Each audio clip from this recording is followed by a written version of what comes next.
There was a time in New York City when one woman decided who mattered. She did not hold elected office. She did not run a business. She did not command an army. She simply held a calling card.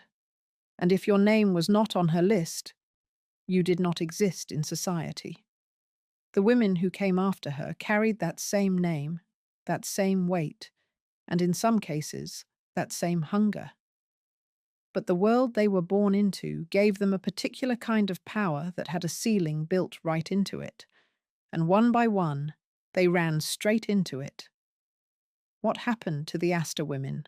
The ones who reigned, the ones who survived, the ones who were forgotten, and the one whose end made headlines across the country, is a story worth telling from the beginning.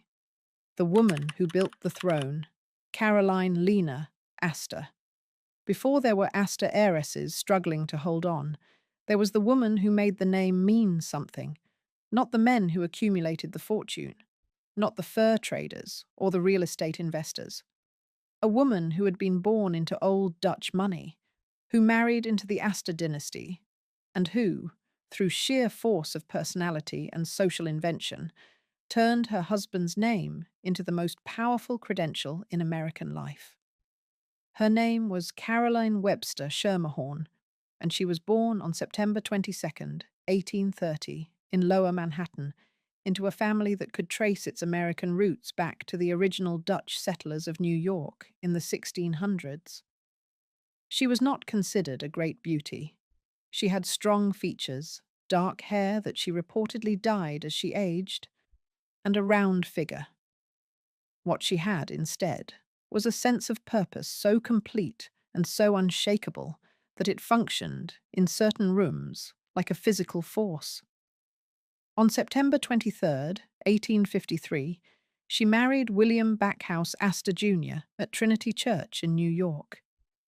He was the grandson of the original John Jacob Astor, the German-born fur trader who had arrived in America with almost nothing and died in 1848 as the country's first multimillionaire, having turned Manhattan real estate into one of the great fortunes of the Western world.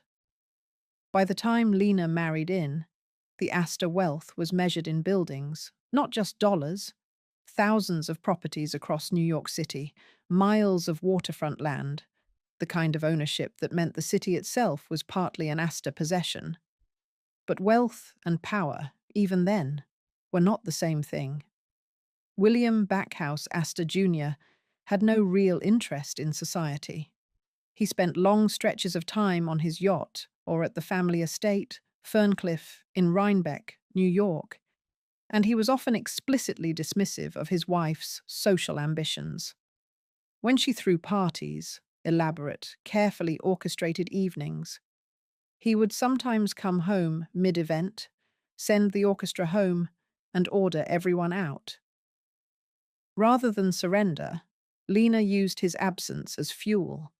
She organized her social life entirely around her own judgment, and she became extraordinarily good at it. The Astors maintained a townhouse on Fifth Avenue and a summer estate in Newport, Rhode Island, called Beechwood, whose ballroom had the capacity to hold what Lena and her social partner, Ward McAllister, began calling the 400, the precise number of people they considered worthy of New York's highest social circles. McAllister was a Southern-born lawyer and devoted social climber who functioned as Lena's enforcer and publicist. He had studied the habits of European aristocracy on a long tour of the continent before returning to New York, and he brought her a vocabulary and a framework for turning American wealth into something that looked like nobility. Together, they spent roughly 2 decades constructing and policing a social order in which old family names outranked new money, European manners outranked American informality, and no one, regardless of how much they were worth, could enter the ballroom at Beechwood or the parlors on Fifth Avenue without Lena's approval. McAllister once told a journalist that there were only 400 fashionable people in New York. The number became a shorthand that spread far beyond their circle. Across the country, People began to understand what it meant to be part of a city's 400. Lena stood at the center of the system she had built, receiving guests in front of a full-length portrait of herself by the French painter Carolus Duran, which hung prominently in her mansion. She wore black velvet gowns, diamond tiaras, and spectacular necklaces to her own events. She received guests from a velvet divan positioned in her ballroom, and no one could gain access to those rooms without first obtaining an official calling card from her personally. McAllister called her the Mystic Rose. Her husband, when he appeared at all, called her nothing flattering. The most revealing test of Lena's power came from the Vanderbilts. By the 1880s, the Vanderbilt family was almost incomprehensibly wealthy, arguably the richest family in the country. But they had made their money in railroads, which was new money in Lena's terms, and she had not admitted them to the 400. Alva Vanderbilt, the family's fierce social climber, found a pressure point. Lena's daughter, Carrie Astor, desperately wanted to attend a costume ball that Alva was throwing at the new Vanderbilt mansion on Fifth Avenue. The problem was that Alva had never received a formal calling card from Lena Astor acknowledging her social standing, which meant she had no obligation to invite the Astor daughter. The pressure Carrie applied to her mother was enough. Lena sent the card. The Vanderbilts were, at last, in. It was a small surrender, but it meant something. The system was beginning to bend. The city was changing around her. Waves of new wealth were arriving, with new names and new manners, and very little patience for a list compiled by a woman born in 1830. Her rival, William Waldorf Astor, her nephew by marriage, had been fighting for years to have his own wife recognized as the Mrs. Astor instead of Lena. He failed, largely because his wife simply did not have Lena's standing, and in 1892, after the death of his father gave him control of the larger share of the Astor real estate holdings, he made his frustration architecturally concrete. He had the Astor mansion on 34th Street demolished and replaced with a hotel he named the Waldorf. This move was designed, among other things, to destroy the quiet of Lena's neighborhood and force her out. It worked, eventually. Within a few years, Lena's son, John Jacob Astor IV, built a new double mansion at 65th Street and Fifth Avenue, and she moved there. But the old world she had built was slipping. She suffered a breakdown. Her health deteriorated. In her final years, she still held dinners and received guests, but people who were present at those evenings described them with a kind of quiet grief. A woman entertaining in a room that no longer quite existed, speaking as though the court she had built was still fully assembled around her. She fell down the marble staircase of her Fifth Avenue mansion in 1908. She died on October 30th, 1908, at the age of 78. Her husband had died 16 years earlier, in 1892. She had outlasted him, outlasted her rival, outlasted her era, and died still carrying the title she had made untransferable to anyone else, the Mrs. Astor. The name had never belonged to a woman more completely. And what happened to the women who inherited it, or tried to, is where the real story begins. Because 4 years after Lena died, the ship went down, and the women in the Astor family were never quite the same again.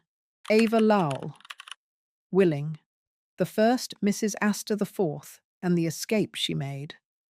Lena's son, John Jacob Astor IV, known throughout his life simply as Colonel Jack, was a man of contradictions. He was tall and thin, socially awkward in the way that very wealthy, very isolated men often are. But he was also legitimately brilliant. He patented a bicycle brake. He designed an air conditioning system for the St. Regis Hotel that engineers admired. He wrote a science fiction novel, A Journey in Other Worlds, published in 1894, that predicted space travel, global warming, and television. He served as a lieutenant colonel in the Spanish-American War, personally financing a volunteer artillery unit at his own expense. He built the Astoria Hotel in 1897, which merged with his cousin William Waldorf's Waldorf to create the original Waldorf Astoria, and then built the Hotel St. Regis in 1904. He was, on paper, one of the most accomplished men of his generation. He was also a man who entered into a marriage that made both parties profoundly unhappy. Ava Lowell Willing was born on September 15th, 1868, in Newport, Rhode Island, into a prominent Philadelphia family. She was one of the great American beauties of her generation, striking, socially confident, and entirely capable of holding her own in the world that Lena Astor had built. She married Jack Astor on February 17th, 1891, in Philadelphia. The union was, in the language of the time, arranged. Two families whose social standing required a suitable match. What it lacked, by most accounts, was warmth. They had two children. Their son, William Vincent Astor, was born on November 15th, 1891. Their daughter, Ava Alice Muriel Astor, who went by the name Alice, disliking her given first name, was born on July 7th, 1902. Between those births lay 11 years of a marriage that grew increasingly cold. Jack retreated into his laboratory, his motorcars, his clubs, his yacht. Ava retreated to England, where she had made a separate social life, maintaining a country estate at Regent's Park and a townhouse in Mayfair. By 1896, she was spending most of her time in London, effectively living apart from her husband, while still nominally his wife. The formal end came in November 1909. Ava sued Jack for divorce. The state of New York decreed in her favor on March 5th, 1910. Under the terms of the settlement, she received $10 million. Vincent, who was already at Harvard, remained in his father's custody. Alice, who was 7 at the time, went with her mother. In September 1911, Ava took Alice to London, and they settled permanently into English life. Jack, now free to remarry, did so almost immediately, and in a way that became one of the great scandals of the Gilded Age. He announced his engagement to Madeline Talmadge Force, who was 18 years old. Jack was 47. His son, Vincent, was approximately the same age as his new fiancée. Society, including many of Lena's surviving friends, was appalled. No Episcopalian clergyman was willing to perform the ceremony.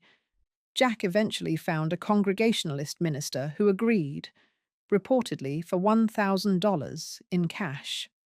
The wedding took place at Beechwood in Newport in September 1911, and the couple promptly left for Europe and Egypt to wait out the gossip. Ava, for her part, moved on with considerably more grace.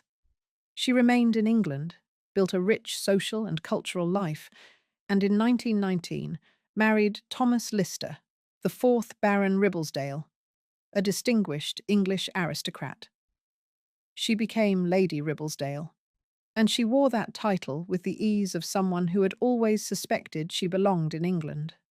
She died in London on June 9th, 1958, at the age of 89, having outlived her former husband by 46 years. She left most of her estate to Alice's 4 children. The woman she had produced, Alice, lived a life that bore almost no resemblance to anything her parents or her grandmother could have anticipated. And the young woman Jack took on the Titanic, the one society had sneered at as too young and too common. She carried a story inside her that neither title nor diamond could resolve. Madeline Force. Astor. The girl on the lifeboat and the life that followed. When the Titanic struck the iceberg on the night of April 14th, 1912, Madeline Astor was 18 years old and 5 months pregnant. She and Jack had returned to the ship at Cherbourg, France. after their extended honeymoon in Egypt, specifically so that their child would be born on American soil. They occupied a first-class parlour suite. Jack had brought his valet, Victor Robbins. Madeleine had brought her personal maid, Rosalie Bidois, and a private nurse, Caroline Andre. Jack had also brought his beloved Airedale terrier, Kitty. Jack came back to their suite after the collision to tell Madeleine that the ship had hit an iceberg, but assured her it was not serious. He helped her put on her life jacket, cutting open a spare one to show her the material was safe. They made their way to the boat deck. A survivor account described Jack's demeanor as outwardly calm. He stood back, reportedly lit a cigarette, and watched as the lifeboat carrying Madeleine was lowered at 1:55 in the morning. He had asked an officer whether he could accompany his pregnant wife, given her condition. The request was denied. He was last seen standing with several other men on the deck as the bow of the ship dipped below the surface. His body was recovered on April 22, 1912, by the cable ship Mackay Bennett. He was identified by the initials sewn into his jacket. He was 48 years old.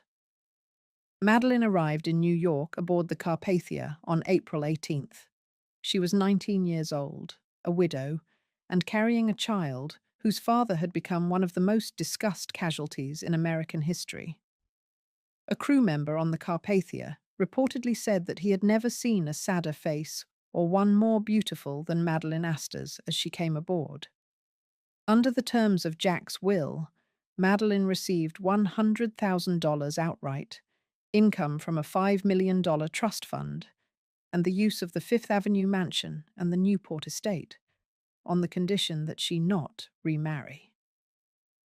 On August 14th, 1912, 4 months after the sinking, she gave birth to a son at the Fifth Avenue mansion.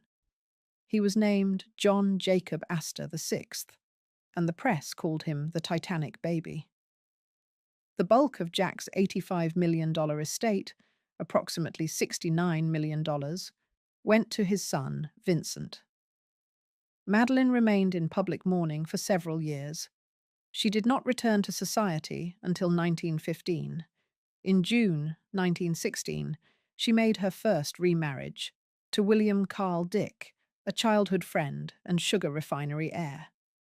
The moment she signed the marriage certificate, she lost the trust fund income and the right to live in the Fifth Avenue mansion. She gave up approximately $5 million a year to marry a man she had known most of her life. With Dick, she had 2 more sons, bringing her total to 3 boys. And the couple lived what appeared to be a comfortable and relatively quiet life for about 15 years. Then, in 1933, everything changed. On a cruise ship, Madeleine met Enzo Fiamonte. He was 26 years old, an Italian middleweight boxer and sometime actor. She was 40. She divorced Dick in Reno, Nevada, in July 1933. 4 months later, on November 27, 1933, while still recovering from a shoulder fracture she had suffered after a fall in Bermuda, she married Fiamonte in a hospital room in New York City in a civil ceremony. All 3 of her sons were present. What followed was 5 years that friends and family described in terms of sustained volatility. She provided Fiamonte with a generous monthly allowance for clothes and entertainment. He was seen with other women. There were periods of separation and reconciliation. She filed for divorce in 1938 in West Palm Beach, citing what the legal documents described as extreme cruelty. Friends later said he had broken bones.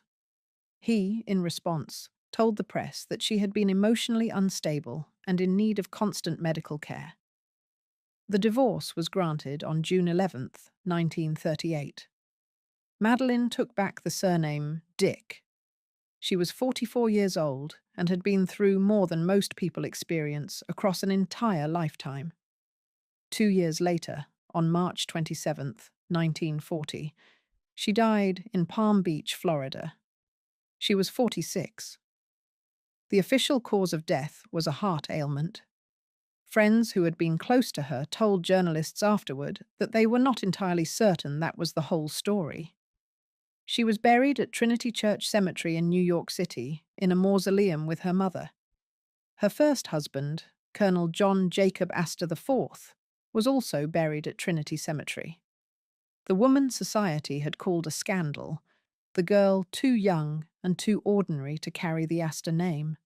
She outlasted the criticism, outlived her mistakes, and came to rest in the same ground as the man she had followed onto the most famous ship in history.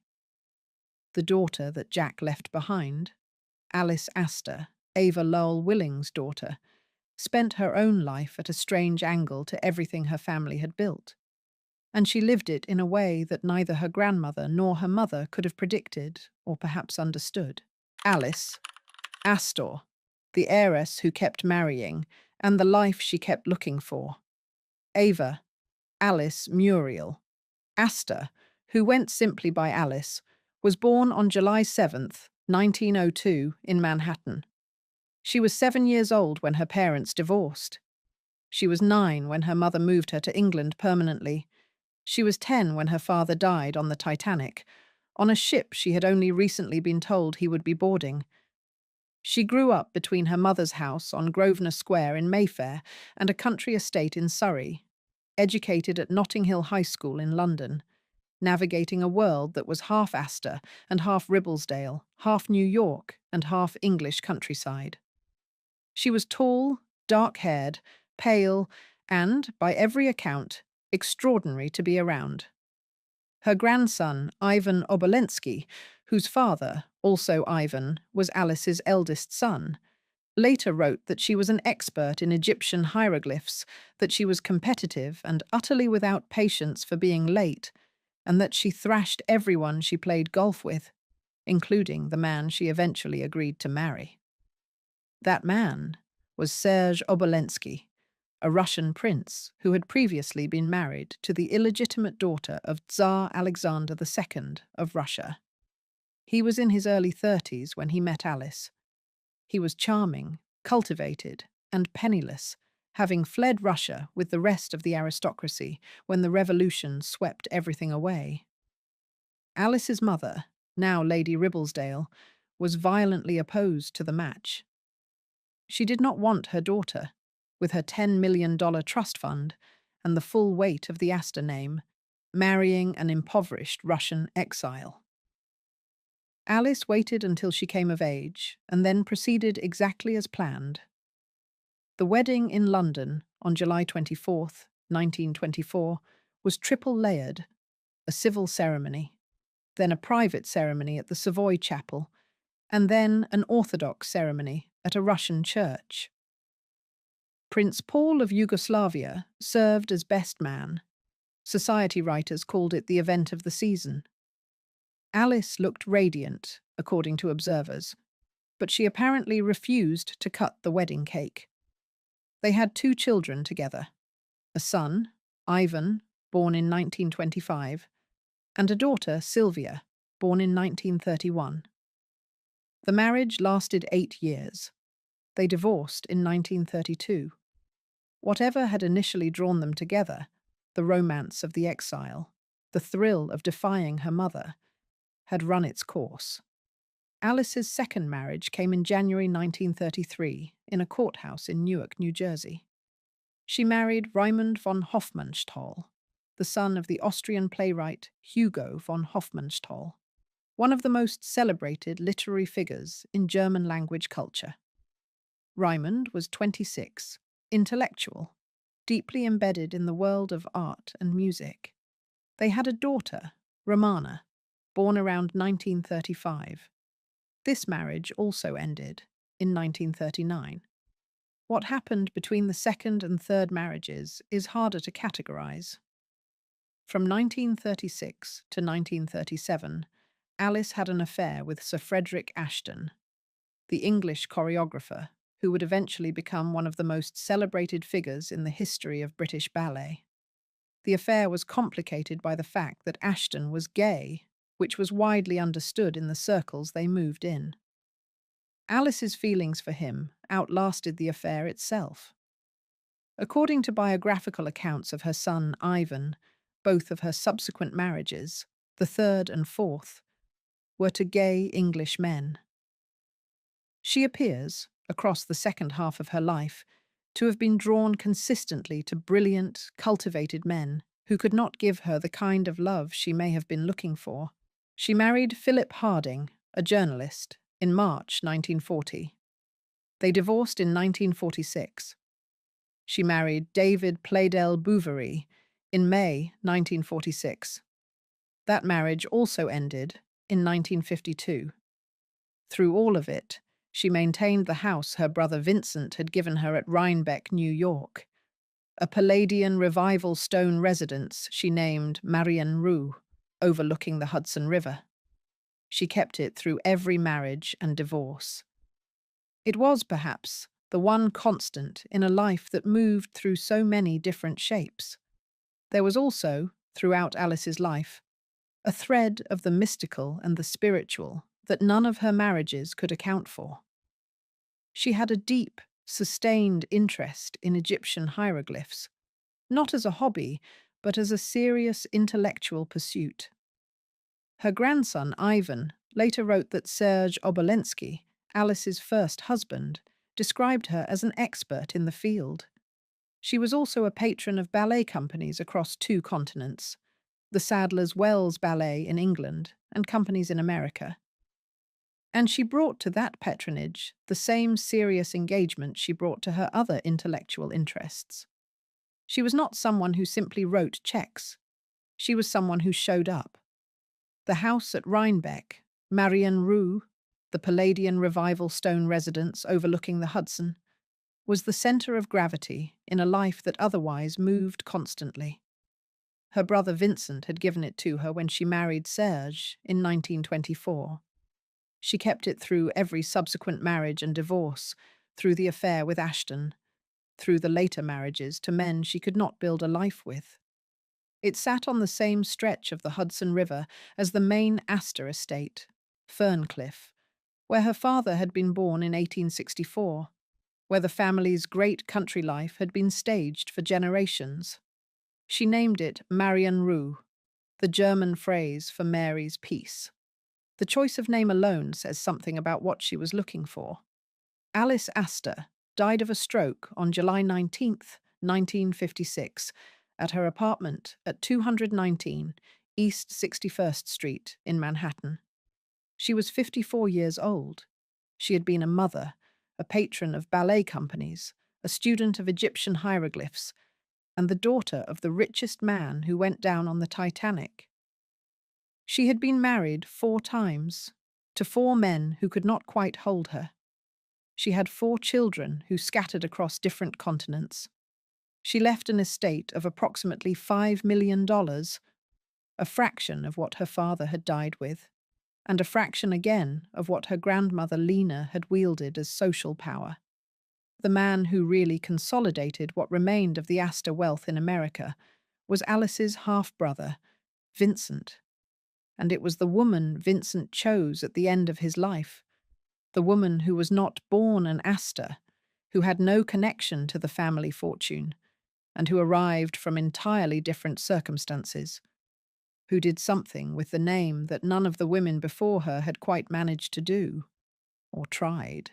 Brooke Astor, the outsider who became the last queen and the betrayal that ended it.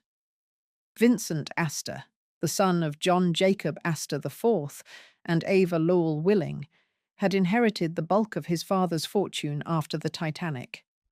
He spent much of his life as a newspaper owner, a naval intelligence officer, a philanthropist, and a man who sat at the center of American establishment society without particularly enjoying it.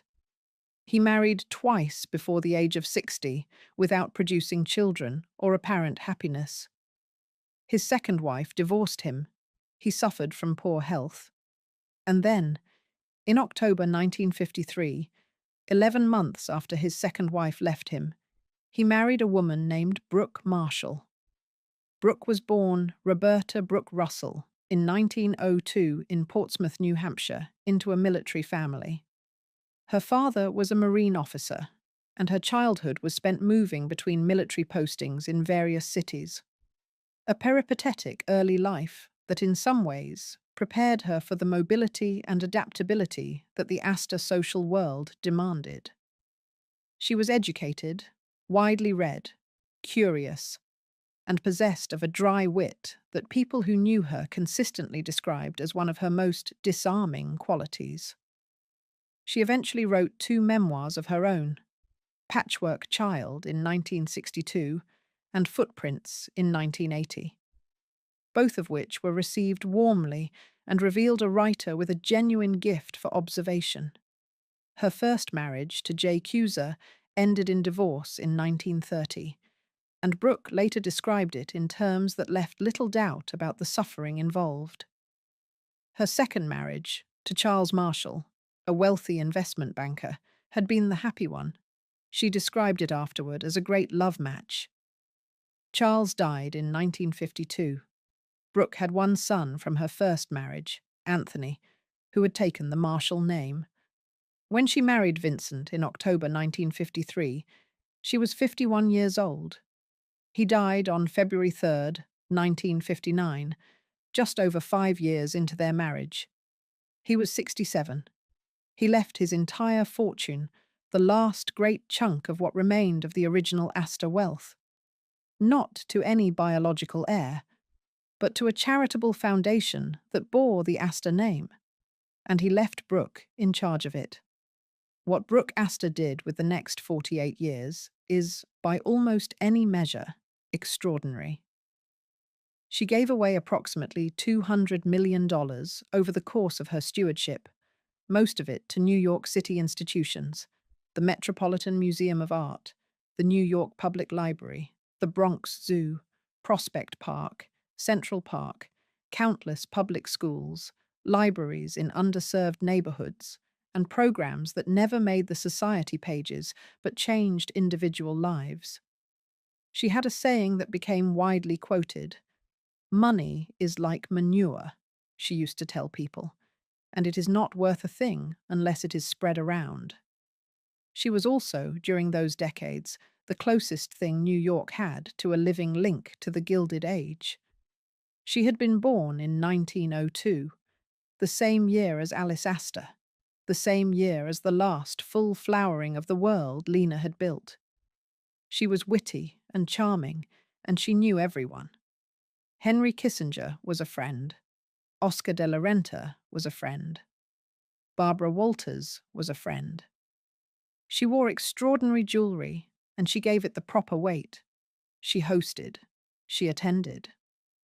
She was, as one journalist put it, the unofficial First Lady of New York City. She was also, in her late 90s and early hundreds, suffering from Alzheimer's disease. And this is where the story that New York City tried not to believe made itself impossible to ignore. Brooke's only child, Anthony Marshall, now in his 80s himself, had been appointed as her guardian. He was managing her estate, her affairs, her household. By 2006, stories had begun to leak from nurses, friends, and staff. Reports described Brooke being kept in her room in conditions that shocked people who had known her. Visitors were sometimes turned away. Staff members who had served her for decades were dismissed. Medical care was reduced. A painting by Childe Hassam that she had publicly promised to donate to the Metropolitan Museum of Art, a work valued at over $10 million, was quietly sold. The proceeds did not go to charity. In July 2006, Anthony Marshall's own son, Philip, Brooke's grandson, filed a petition in state Supreme Court accusing his father of neglecting his grandmother's care and mismanaging her estate. Philip had gathered testimony from nurses who had kept diaries of what they witnessed over years. He had enlisted friends of Brooke's, including Annette de la Renta, to support the petition. He was, in filing it, effectively taking his own father to court. The petition became a criminal case. The trial began in March 2009. The prosecution called nearly 70 witnesses: Henry Kissinger, Graydon Carter, Vartan Gregorian, Barbara Walters, among others, to testify about the woman they knew and what had been done to her. The case described in detail how Marshall and his estate lawyer, Francis Morrissey, had manipulated Brooke's will while she was suffering from Alzheimer's, directing tens of millions of dollars away from the charitable recipients she had designated and toward themselves.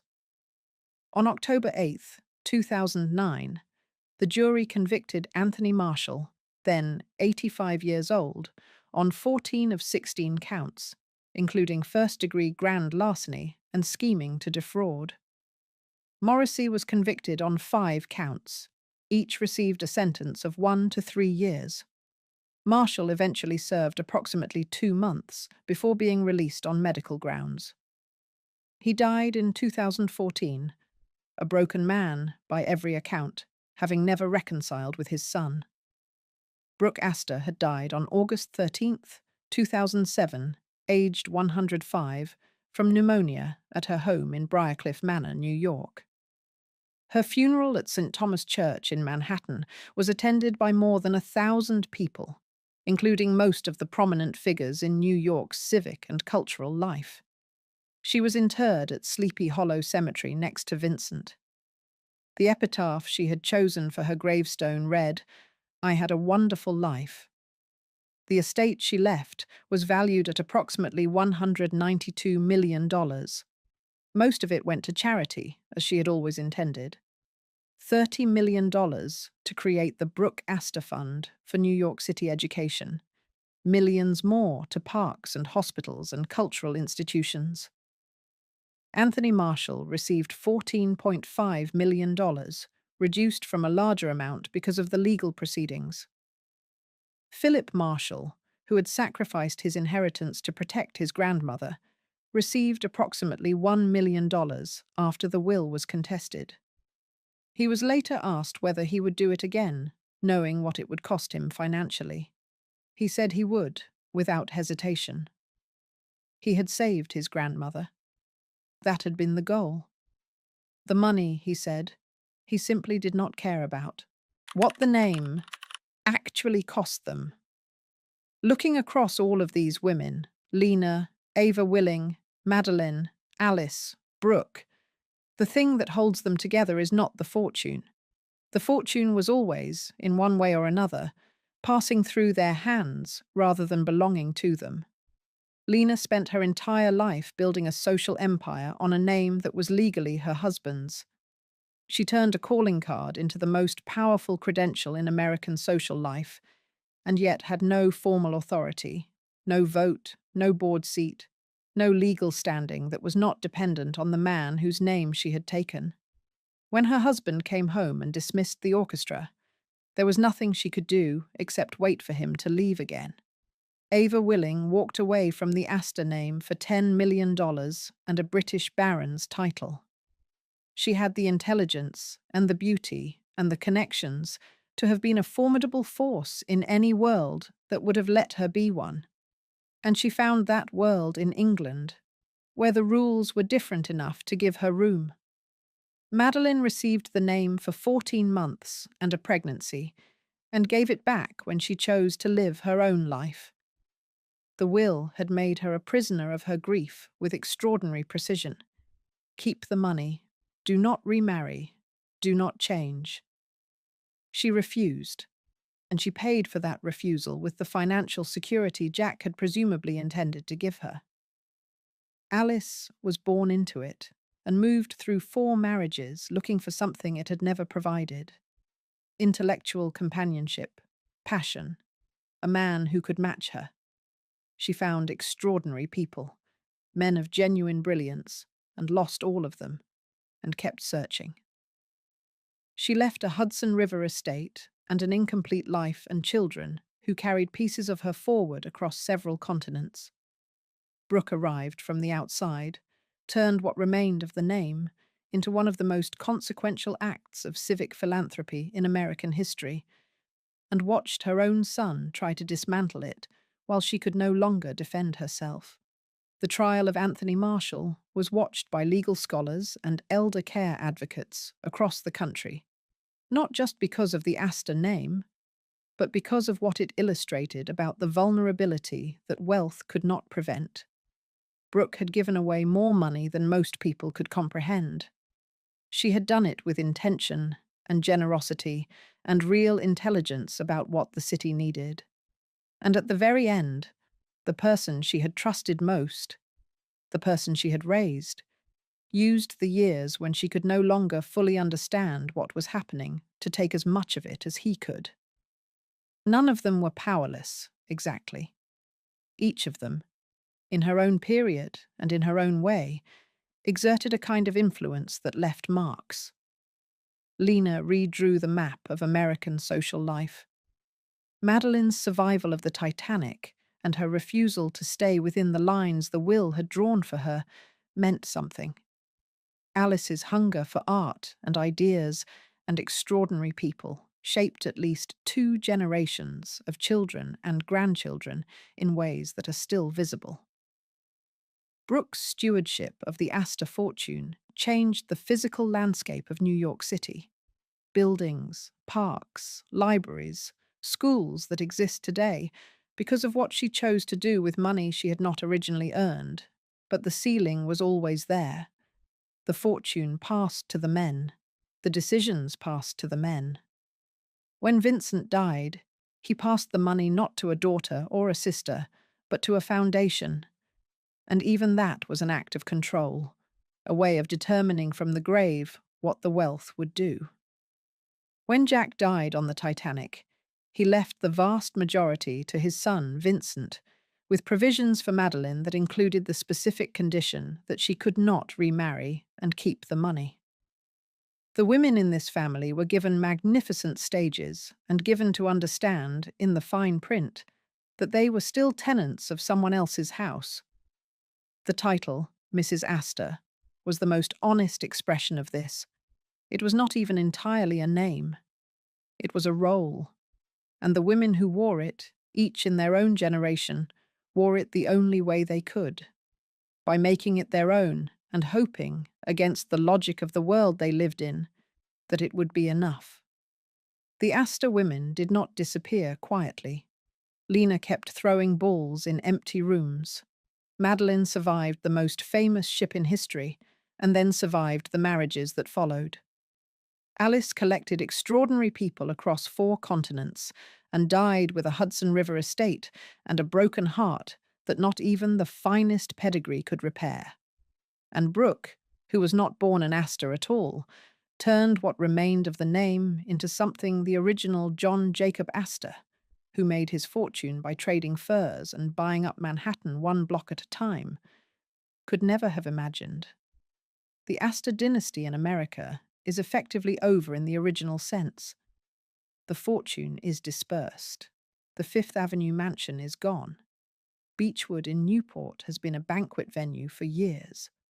The Waldorf Astoria, the physical monument to the family's rivalry and ambition, has been converted into apartments and a hotel with a different owner. What remains is the record, the calling cards, the ballrooms, the wills, the ships, the courtrooms, and the women who navigated all of it with whatever tools the world allowed them to carry. They were queens of a particular kind, the kind whose crown had always been on loan. If you enjoyed this video, please like and subscribe to our channel so you never miss out on more fascinating stories. Elizabeth Taylor had 7 husbands, 2 Oscars, and diamonds that made headlines on their own. But she always said her children were the thing she was proudest of in her entire life. 4 children, 4 different fathers, and 4 stories almost nobody knows in full. A daughter who lost her father before she could speak. A son whose marriage collapsed into one of the most heartbreaking crises of the AIDS era. An adopted child who spent her early years fighting just to walk. What those 4 children actually went through, and who they became, is the story we are telling today. The world they were born into. To understand the lives of these four children, you first have to understand what it actually meant to grow up as a child of Elizabeth Taylor. Taylor was born on February 27, 1932, in London, to American parents. Her family moved to Los Angeles at the start of World War II, and within a few years, a young Elizabeth was under contract at MGM. She was not slowly built up by Hollywood. She arrived, fully formed, impossibly beautiful, and almost immediately famous. By the time she became a mother for the first time, in January of 1953, she was already one of the most recognized women on the planet. The cameras followed her everywhere. The tabloids wrote about her constantly.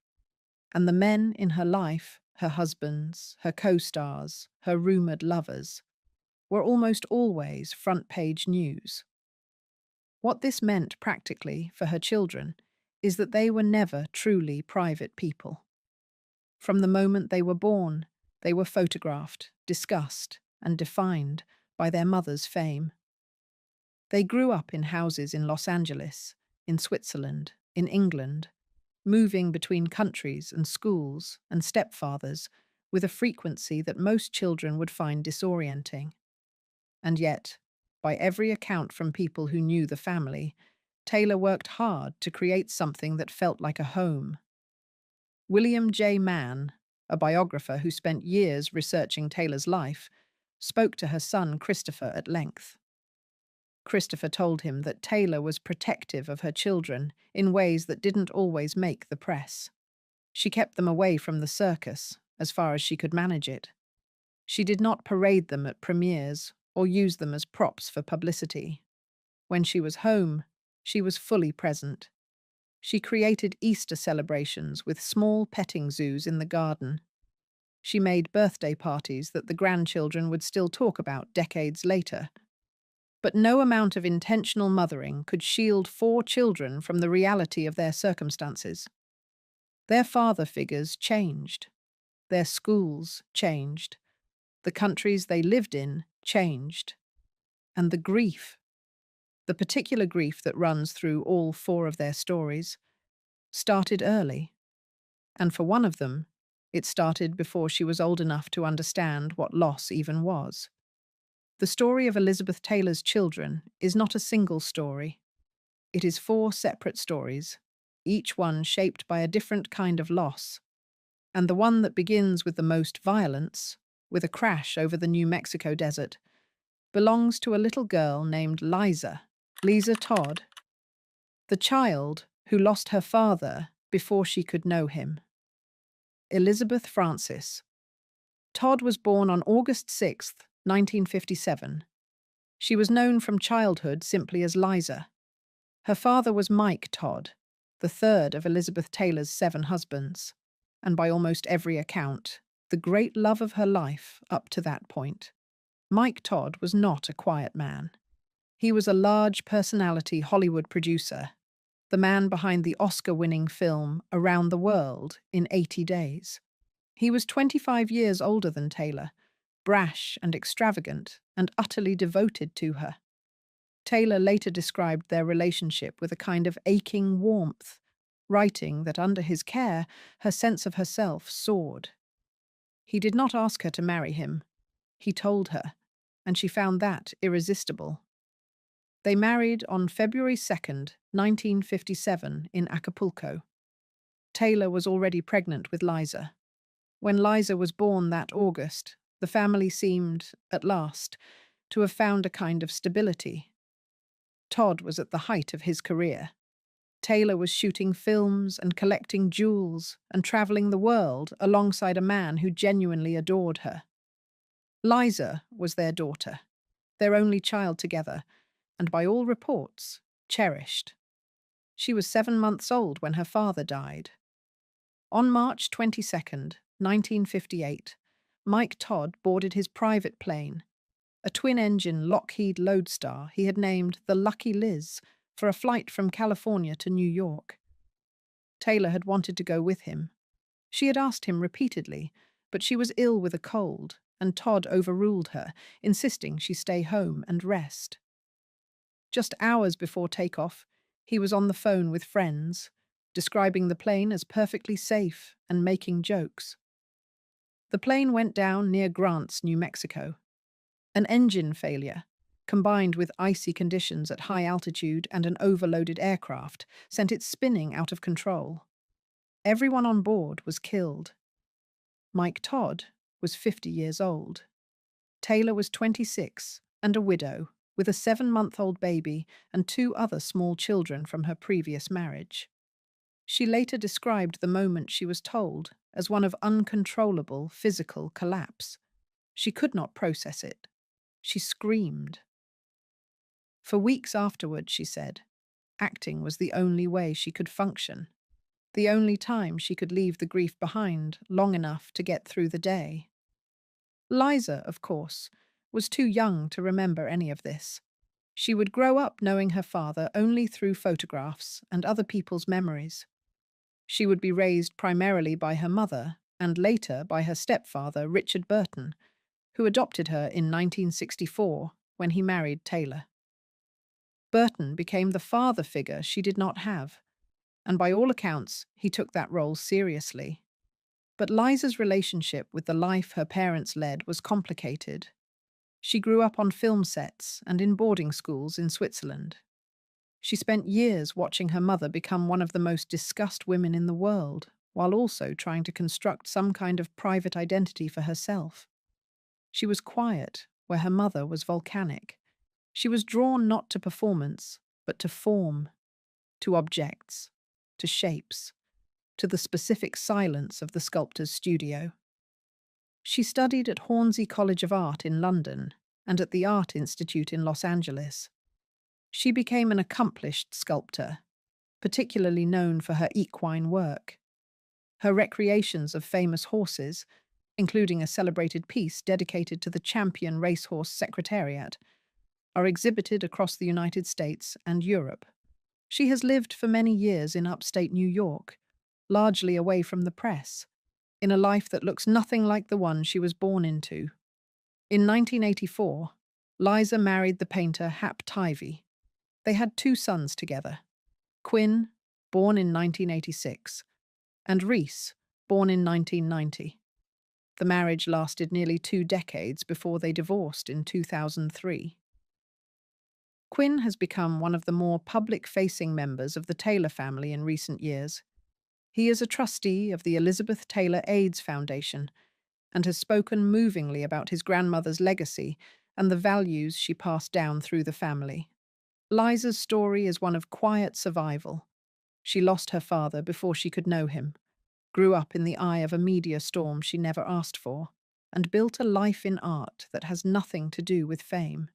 She endured, she created, and she has done it almost entirely outside of the spotlight that consumed her mother. But if Liza's story is one of quiet loss, the story of the 2 boys who came before her is something else entirely, and it begins with a marriage that was over almost before it started. Michael Wilding Jr., the eldest son and the life he built outside Hollywood. Michael Howard Wilding Jr. was born on January 6, 1953, in Santa Monica, California. He was the first child Elizabeth Taylor ever held.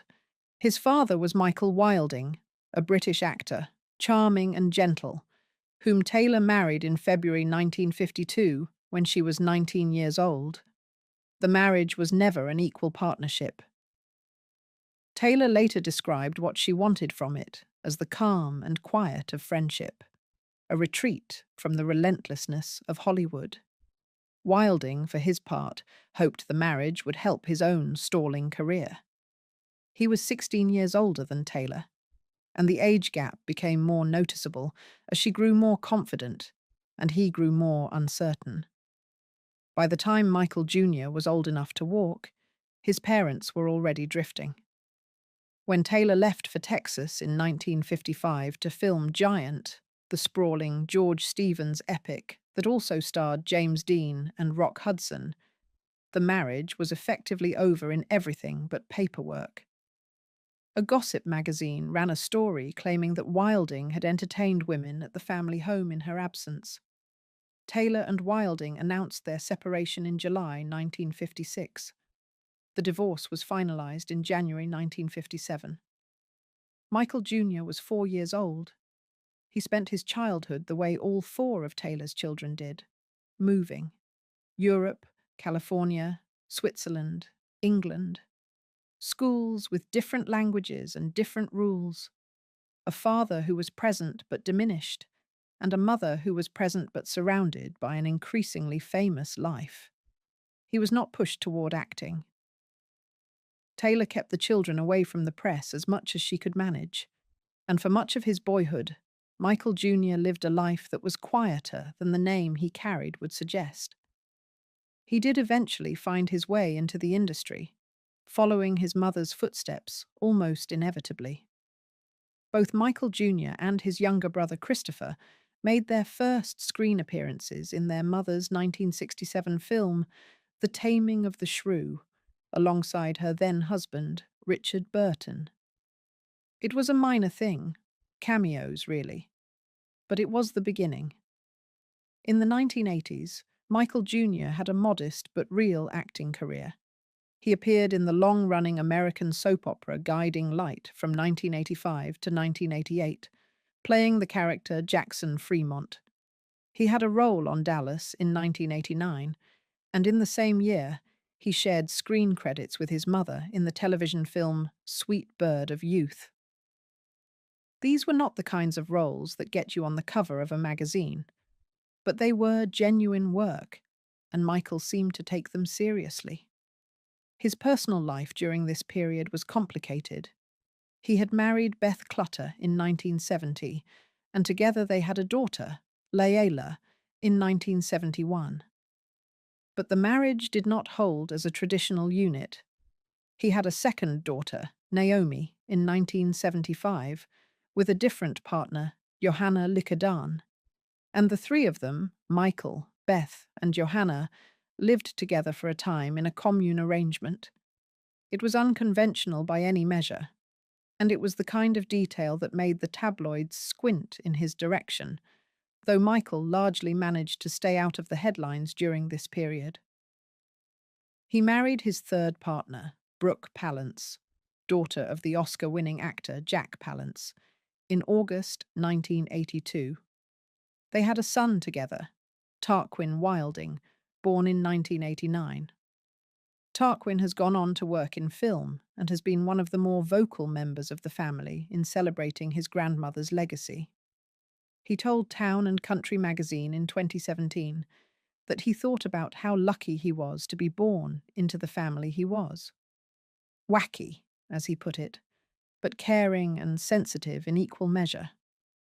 Michael Jr. eventually left acting for sculpture. He maintains a gallery with work that reflects his interest in the natural world, land, wind, water, and the shapes they leave behind. He settled in Santa Fe, New Mexico, a long way from the Hollywood that made his mother's name, and a long way from the British Reserve of his father. His daughter Naomi spoke to the Today Show in 2021 about the grandmother she remembered. She described Elizabeth Taylor as a woman who felt a real responsibility toward the younger generations of the family, someone who wanted to pass her values down, not just her diamonds. Michael Jr.'s story is gentler than some of the ones that follow. He experienced upheaval and instability, the kind that comes with being born into a family in constant motion, but he found his footing. The story of his brother Christopher, 2 years younger and born on Taylor's own birthday, is the one that carries the most weight and the most heartbreak of all the children's stories. Christopher Wilding, the son who married into a crisis. Christopher Edward Wilding was born on February 27, 1955, the same date as his mother. Elizabeth Taylor turned 23 the day Christopher arrived. He was her third child in under 3 years, and by the time he was born, the cracks in her marriage to Michael Wilding were already visible. Like his brother, Christopher spent his early years in the care of nannies, while Taylor navigated the demands of a film career that was accelerating fast. He was quieter than his brother, less drawn to performance, more suited to the technical and the precise. He found his career not in front of the camera, but behind it, in the sound department, working on major Hollywood productions. His credits include the films Tombstone, Overboard, and The Shadow. It was steady, skilled work, away from the glamour, which seemed to suit him perfectly. He appeared, like Michael Jr., in The Taming of the Shrew as a child, and he made a brief handful of other acting appearances. But the industry never claimed him the way it claimed the Taylor name. He moved into technical work and stayed there, eventually settling in Calabasas, California, where he has lived with his second wife, Margaret Carlton, who is a supervising sound editor in her own right. But between that quiet adult life and the boyhood of moving between countries lies a marriage that became one of the most dramatic stories in a family that was never short of them. In 1981, Christopher Wilding married Aileen Getty. Aileen Getty was not simply a wealthy young woman. She was the granddaughter of J. Paul Getty, the oil tycoon described in the 1960s as the richest man in the world. She was the daughter of John Paul Getty Jr. and the younger sister of John Paul Getty III, who had famously been kidnapped in Rome in 1973 at the age of 16 and held for 5 months until part of his ear was sent to a newspaper as proof that the kidnappers were serious. The Getty family carried extraordinary wealth and extraordinary damage in equal measure. Aileen and Christopher eloped to a wedding chapel on the Sunset Strip in August 1981. Their parents knew. Both Elizabeth Taylor and the Getty family were informed. But the ceremony was deliberately small, a private thing between two young people who wanted to belong to each other without the circus. What followed was 7 years that became increasingly difficult to navigate. They had 2 sons together, Caleb, born in 1983, and Andrew, born in 1985. After struggling to conceive, the couple had adopted Caleb, and Aileen became pregnant with Andrew shortly after. The family seemed to be finding its shape. Then, in 1985, Aileen received a diagnosis that changed everything. She had tested positive for HIV. This was 1985. The epidemic was still new enough that very few people understood what the diagnosis meant for a young woman's future, and the stigma attached to it was nearly total.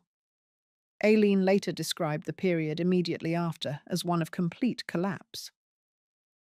She confessed to Elizabeth Taylor, her mother-in-law, before she told almost anyone else. Taylor was traveling to Paris in her role as president of the American Foundation for AIDS Research, and she had brought Aileen along. It was during that trip that Aileen first raised the possibility that she might be infected. Taylor arranged for her to be tested. The results were positive. Aileen later said, with striking honesty, that she initially concealed from Christopher how she had contracted the virus. She first claimed it had come through a blood transfusion. It was only later that she disclosed it had come through an extramarital affair. That disclosure ended the marriage. Christopher filed for divorce, and by 1987 the marriage was formally over. He gained primary custody of their sons. Aileen's years after the marriage were extraordinarily difficult. She struggled with addiction, cocaine, and alcohol, and she was hospitalized multiple times. She later said that she had made 7 attempts at institutionalization, undergone 12 sessions of electroconvulsive therapy, and experienced 7 miscarriages across her life. She described this period as a lifetime of trying to die in order to be loved. Her children were, for a period, removed from her custody while she sought treatment. She lost them, then fought to get them back. What is remarkable, genuinely remarkable, is what Elizabeth Taylor did during all of this. Most mothers-in-law, when a marriage ends badly under those circumstances, step back. Taylor did not. She remained close to Aileen. She supported her publicly and privately. Aileen continued to call her mom even after the divorce. In 2014, Aileen accepted the Elizabeth Taylor Leadership Award at an AIDS fundraiser, and members of both the Getty and Wilding families were in the audience together. Taylor's work as an AIDS activist, co-founding AMFAR, the American Foundation for AIDS Research, in 1985, and establishing the Elizabeth Taylor AIDS Foundation in 1991, was directly shaped by what she witnessed in her own daughter-in-law. The personal and the political became the same thing, because the illness had come through her front door first. Christopher, for his part, rebuilt quietly. His sons Caleb and Andrew grew up knowing what their mother had been through, and they have spoken carefully and with evident complexity about those years. Caleb has been photographed alongside his mother at HIV/AIDS fundraisers and galas. Andrew went into filmmaking. Christopher himself eventually found the stability he had been looking for with his second wife, Margaret Carlton. Their son Lowell was born in 1992. He has spoken about preserving his grandmother's archive and carrying her legacy forward, telling the Elizabeth Taylor AIDS Foundation that he was always in awe of the good she managed to accomplish. Christopher gave one of the more revealing interviews about his mother after her death in 2011. He told The Hollywood Reporter that Taylor used to let the children play with her Golden Globes when they were young, but not her Oscars. The Oscars were protected. After she died, Christopher took possession of her first Oscar, the one she won for Butterfield 8. He said he keeps it on a bookshelf in his living room, proudly. He added that people sometimes overlooked Taylor's genuine talent as an actress because of the way she looked, and that she deserved to be remembered for the work. All of this, the marriage to Aileen, the crisis that followed, the divorce, the sons, the rebuilding, happened around the same time that the youngest member of the family was going through something entirely different. A child who had come into the family with almost nothing and had to fight, physically, just to stand up straight. Maria Burton, the daughter. Nobody expected, and the battle she fought to walk. Maria Burton Carson is the youngest of Elizabeth Taylor's 4 children. She was not born into the family, she was found by it. Or perhaps it is more accurate to say that Taylor found her in the particular way that Taylor did most things in her life, driven by instinct, and absolutely certain she was doing the right thing. Maria was born on August 1st, 1961, in Munich, Germany. Her given name was Maria Helene Elisabeth. Her biological mother, Gertrude, struggled with her mental health, and her biological father, Walter, faced serious financial difficulties. Shortly after Maria's birth, she was placed for adoption. What made her situation more urgent, what made it, in Taylor's eyes, impossible to look away from, was that Maria was born with a severe congenital hip condition. Her hip joints had not formed correctly, and without significant medical intervention, she would not walk normally. Some sources put the number of surgeries she eventually required at over 20. Taylor had begun the adoption process while she was still married to her 4th husband, the singer Eddie Fisher. Fisher's role in Taylor's life is a story in itself. He had been the best friend of Mike Todd, the husband Taylor lost in the plane crash, and Taylor later acknowledged that grief had driven her into Fisher's arms in a way that was not entirely rational. They married in May 1959, and while the marriage produced no biological children, Taylor was already in the process of bringing Maria into the family. When Taylor and Fisher divorced in March 1964, the adoption was still legally incomplete. Then Richard Burton entered the picture, and everything changed. Taylor had fallen in love with Burton on the set of Cleopatra in 1962. A love affair so explosive and so public that the Vatican issued a statement condemning them for what it called erotic vagrancy, and members of the United States Congress raised questions about whether the two should be allowed back into the country. None of that stopped them.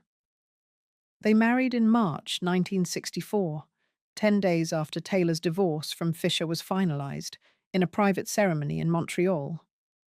Burton adopted both Liza Todd and Maria Burton as part of that new family, and it was Burton who helped Taylor complete the process that brought Maria home to them. Maria was approximately 3 years old when the adoption was formalized.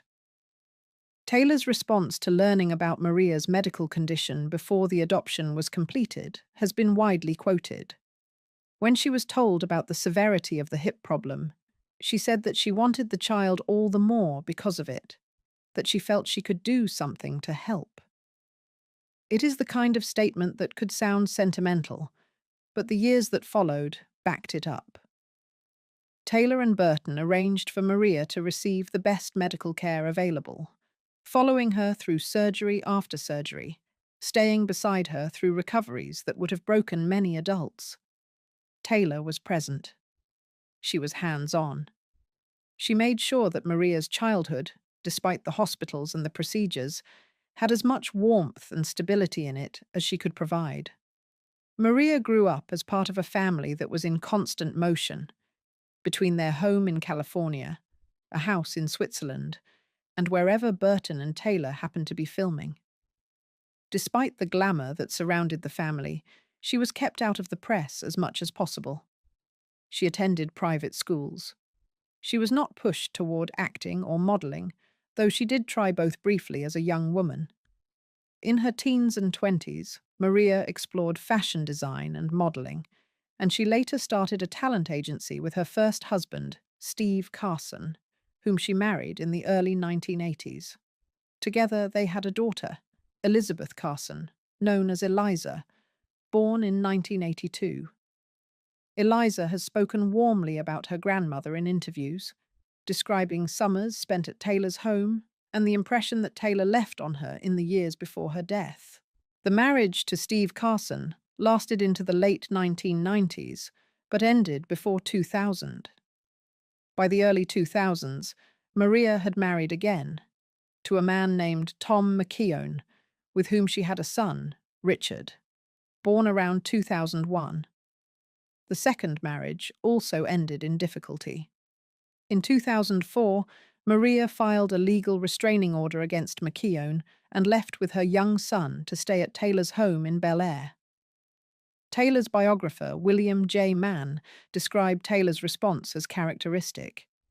She became the protective presence for her daughter, took Maria's side, and bore the criticism that came with it, including public statements from Carson that Taylor had used her fame to interfere in the marriage. Taylor did not publicly defend herself. She simply stood by her daughter. Maria has lived in Idaho for many years. She is, by every account, a private person, a clothing designer, a philanthropist, someone who supports the Elizabeth Taylor AIDS Foundation, but does not seek attention for it. Her life is as far from the red carpet as a life can get, while still being connected to one of Hollywood's most mythologized families. She is also the child whose early story is, in some ways, the most quietly remarkable. She arrived in the world with a broken body, no family, and no certainty about her future. She was found by a woman who was not looking for another child, but took her in anyway. She endured more than 20 operations before she was fully grown, and she built a life that is hers, private, purposeful, and on her own terms. But the weight of what it means to be Elizabeth Taylor's child does not end with any of these four people individually. It lives in what they carry forward, and in what they had to carry alone in the years when Taylor was gone and the world kept asking what her legacy meant. What they carried. The weight of being Elizabeth Taylor's children. There is a particular kind of pressure that comes with being the child of someone iconic. It is not simply about fame or wealth or the expectation that you will follow in a famous parent's footsteps. It is about identity, about the question of who you are, when the world already has a very strong idea of what you should be. All four of Taylor's children faced this in different ways.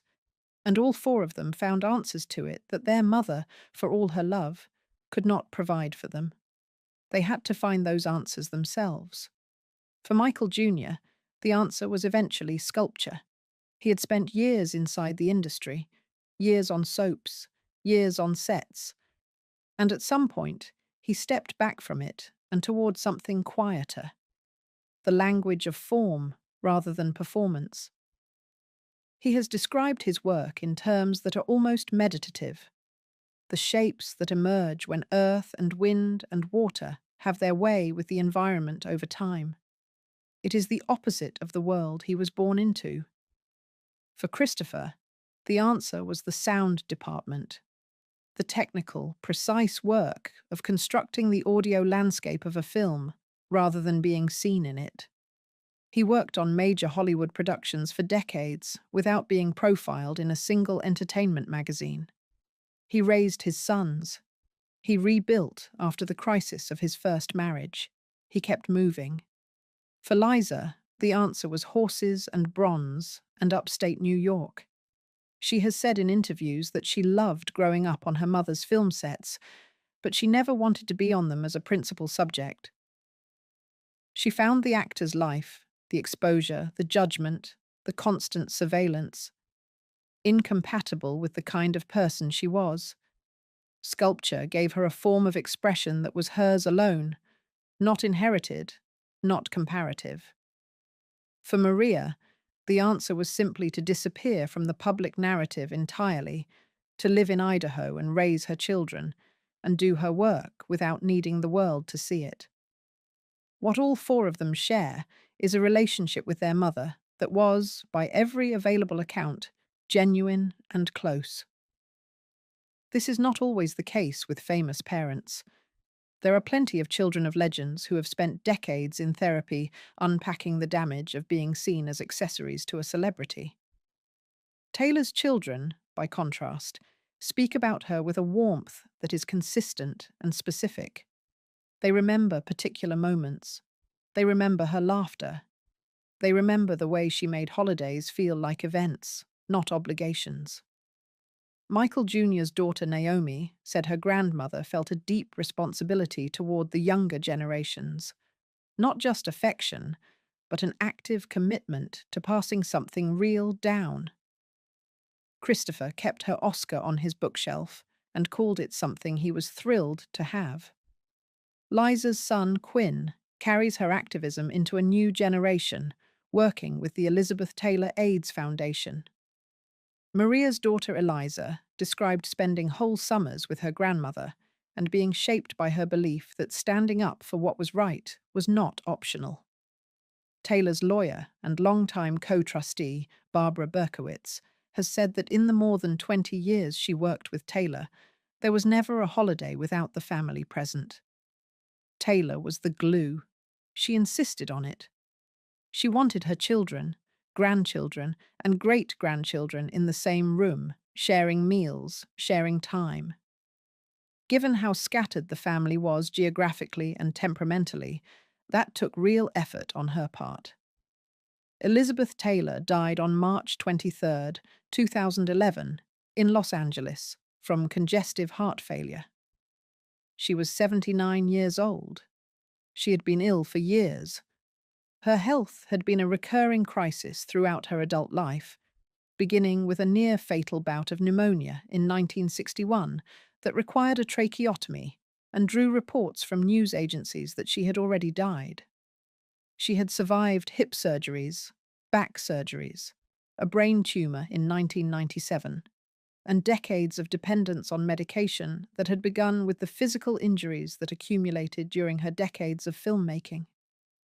By the time she died, her body had been through more than most people could imagine, but her mind, by all accounts, stayed sharp and loving to the end. All four of her children were informed. They had all, at various points in the preceding years, gathered around her. They had said what needed to be said. The family that she had held together, across 7 marriages, 4 different fathers, a dozen different countries, an AIDS crisis, divorces, surgeries, and one plane crash over New Mexico, was still standing. The legacy they inherited and the one they built. After Taylor died, the question of her estate and her legacy became very public very quickly. She was widely reported to be worth somewhere in the region of $500 million, accumulated over a lifetime of film contracts, jewelry acquisitions, and perfume sales. She had become the second celebrity in history to launch her own perfume brand, after Sophia Loren, and her White Diamonds fragrance alone generated hundreds of millions of dollars in revenue.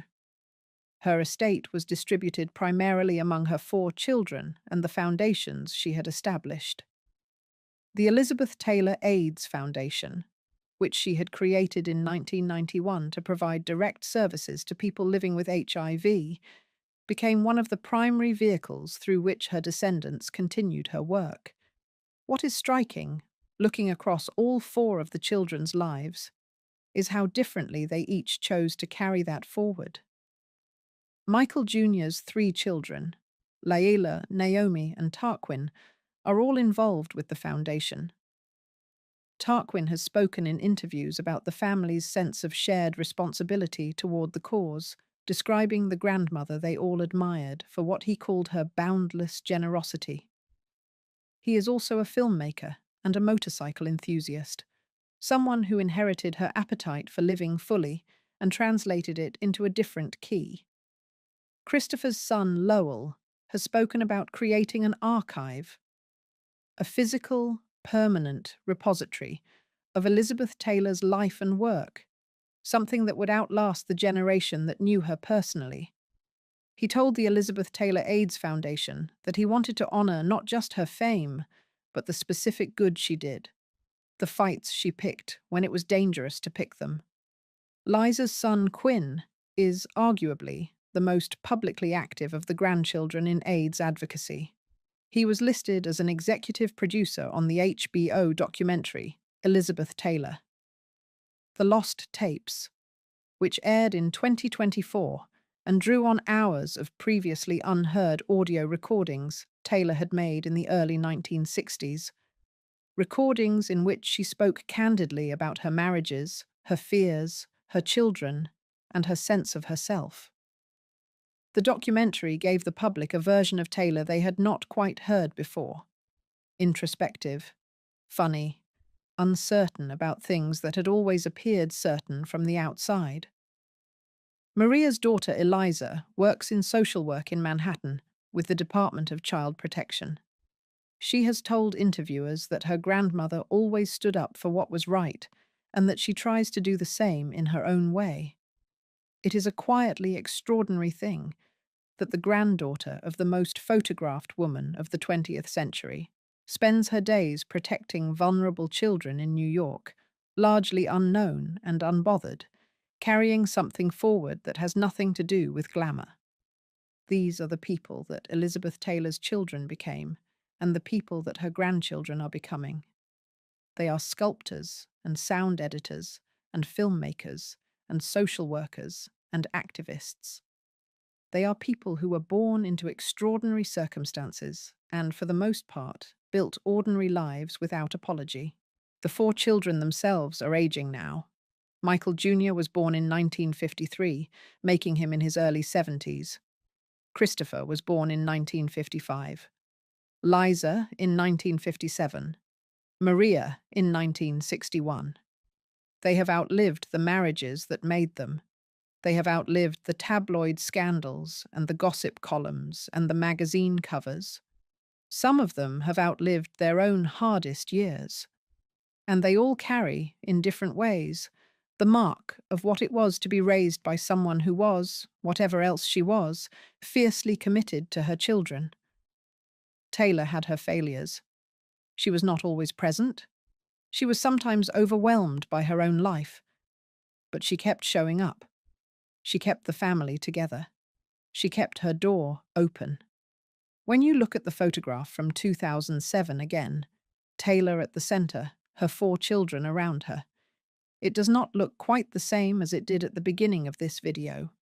You can see now what each of those faces contains. You know that the eldest son spent years building a life outside the spotlight, that the second son married into a family crisis that eventually helped shape one of the most important medical advocacy campaigns in American history, that the eldest daughter grew up without a father before she could know him and found her voice not in performance, but in bronze and stone, that the youngest daughter fought her way through over 20 surgeries as a small child and eventually disappeared into a quiet life of her own making in Idaho. And you can see, perhaps, what Taylor meant when she said that her children were the thing she was proudest of. Not the Oscars, not the diamonds, not the marriages, not the $1 million contracts or the jewels that Burton gave her, or the films that made her immortal. The children. Always the children. They did not have easy lives, any of them. They were handed extraordinary advantages and extraordinary complications in the same breath, and they had to figure out which was which and what to do with both. They are still figuring it out, all four of them still living, still carrying the name in different ways, still connected to the woman who made it famous and to each other, the way that only people who grew up in the same extraordinary household can be connected, by something that is almost impossible to explain to anyone who wasn't there. Elizabeth Taylor's story has been told many times. The marriages, the diamonds, the films, the scandals. But the story of what happened to her four children, what they went through, what they found on the other side, and who they became, that is the one worth sitting with. If you enjoyed this video, please like and subscribe to our channel so you never miss out on more fascinating stories.